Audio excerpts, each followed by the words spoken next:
Sungguh kurang ajar sekali anak mahasiswa ini. Masa dia mengatakan bahwa Prabowo tidak pantas menjadi presiden dan lebih pantas menjadi menteri makan-makan, dan Gibran Rakabuming Raka pun tidak pantas menjadi wakil presiden, lebih pantas menjadi menteri asam sulfat dan minta segera dilantik. Aduh, sakit hati belum sembuh-sembuh ya. Itulah kesalahan berpikir para pendukung Prabowo. Diiming-imingi dengan makan gratis, makan siang gratis, susu gratis, tapi pendidikan mahal. Inilah mirisnya bangsa, mirisnya bumi manusia. Apakah bangsa Indonesia ini lahir hidup di dunia itu untuk makan? Mereka makan untuk hidup atau hidup untuk makan? Makanya Prabowo itu lebih layak saya sebut sebagai menteri makan-makan daripada presiden. Tepuk tangan kepada Roja. Makanya Prabowo itu lebih layak saya sebut sebagai menteri makan-makan daripada presiden. Segera lantik Prabowo, segera lantik Prabowo jadi menteri makan-makan. Jangan lantik Prabowo menjadi presiden, tapi lantik Prabowo menjadi menteri makan-makan, dan lantik Gibran sebagai kementerian asam sulfat. Itulah kesalahan berpikir para pendukung Prabowo. Diiming-imingi dengan makan gratis, makan siang gratis, susu gratis, tapi pendidikan mahal. Inilah mirisnya bangsa. Makanya Prabowo itu lebih layak saya sebut sebagai menteri makan-makan daripada presiden. Artinya di dalam ketegangan urgensi biaya pendidikan yang mahal, mereka hadir dengan janji politik bahwasanya kita akan gratiskan makan siang, kita akan berikan susu gratis. Segera lantik Prabowo, segera lantik Prabowo jadi menteri makan-makan.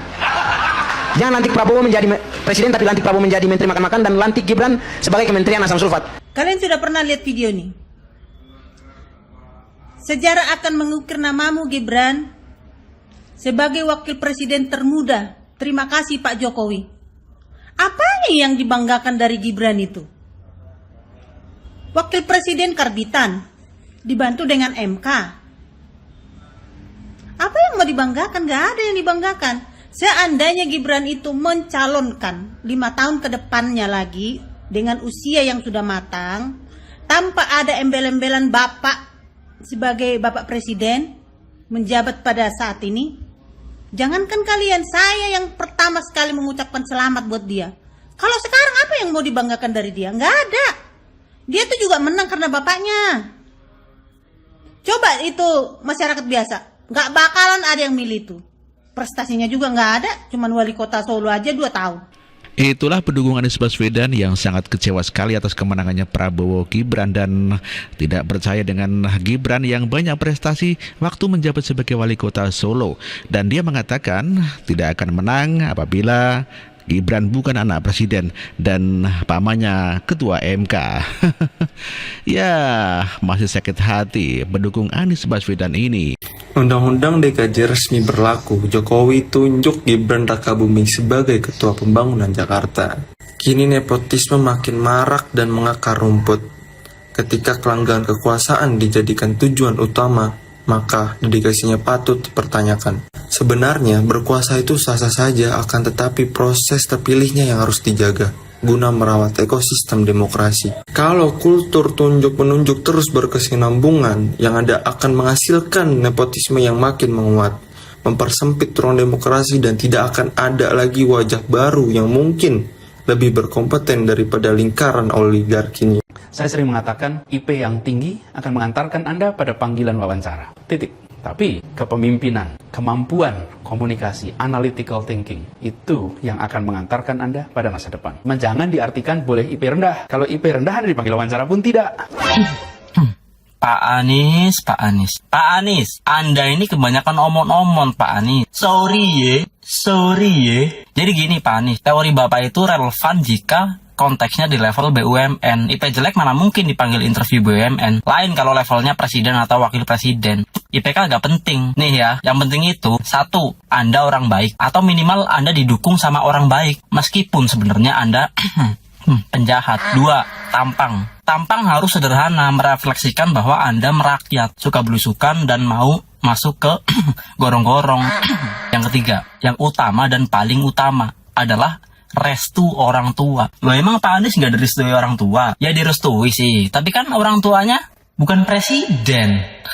Gitu loh Pak Anies. Pola pikir Bapak ini kurang revolusioner. Ini gara-gara makan bakso kemarin, ketongkrongan jadi enak banget ya. Pendukung Anies Baswedan ini sangat sakit hati kepada Gibran Rakabuming Raka yang bisa sukses menjadi wakil Presiden Prabowo dan menang. Dan dia mengatakan bahwa Anies Baswedan itu tidak menang karena tidak mendapatkan restu orang tua. Tetapi dijawab sendiri, mendapatkan restu orang tua, tetapi bukan orang tuanya itu adalah presiden. Ya, sangat putus asa ya mereka menyalahkan orang tuanya sebagai presiden. Ya, salah sendiri kenapa kerjanya tidak becus waktu di DKI Jakarta. Coba kalau kerja di Jakarta bagus, pasti tanpa diminta oleh Anies, masyarakat pasti sangat mendukung. Bukan hanya anak-anak Abah, tetapi mereka-mereka yang sangat mendukung Anies Baswedan karena pembangunannya begitu bagus pada saat Anies menjabat. Dengar satu ungkapan yang datang dari dari hati seseorang yang selama ini memendam kepedihan karena partainya justru dirusak oleh kadernya sendiri. Kan itu sesuatu yang sangat eksistensial, goresan di situ tuh. Dan kita ingat Bung Karno lagi, bahwa Bung Karno bilang, beri saya 10 pemuda, saya bangkitkan Indonesia. Ternyata negeri ini dibangkrutkan hanya oleh satu pemuda yang adalah anaknya dia. Jadi tadi Salsa mulai dengan kebangkitan dan kebangkrutan. Satu dialektika yang bagus sekali untuk memulai evaluasi. Jadi saya terima kasih Pak Hasto mau berbagi dengan cara yang sangat terstruktur, mengucapkan kritik tapi dengan cara yang terukur. Itu yang kita inginkan. Dan hari ini 20 Mei tetap kita akan ingat itu sepanjang masa hal-hal yang baik dari bangsa ini. Bung Karno membangun jembatan kemanusiaan dari Asia sampai Afrika di konferensi Asia Afrika tahun 55. Itulah satu-satunya monumen yang membuat bangsa ini dihormati di dunia. Itu dasarnya. Saya pergi ke Eropa Timur semester lalu dan orang masih bicara tentang 25 April 1955, yaitu konferensi Asia Afrika. Jembatan kebudayaan, jembatan keadilan, jembatan kemanusiaan dibuat oleh Bung Karno.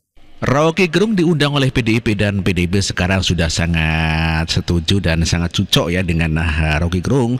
Padahal sebelumnya PDIP sangat setuju dengan Jokowi dan akan memperkarakan Rocky Gerung kepada pihak kepolisian. Namun demikian sekarang Hasto Kristianto kelihatannya begitu dekat dengan Rocky Gerung, tidak mempermasalahkan ketika Rocky Gerung mencaci maki dan menghina Presiden Joko Widodo.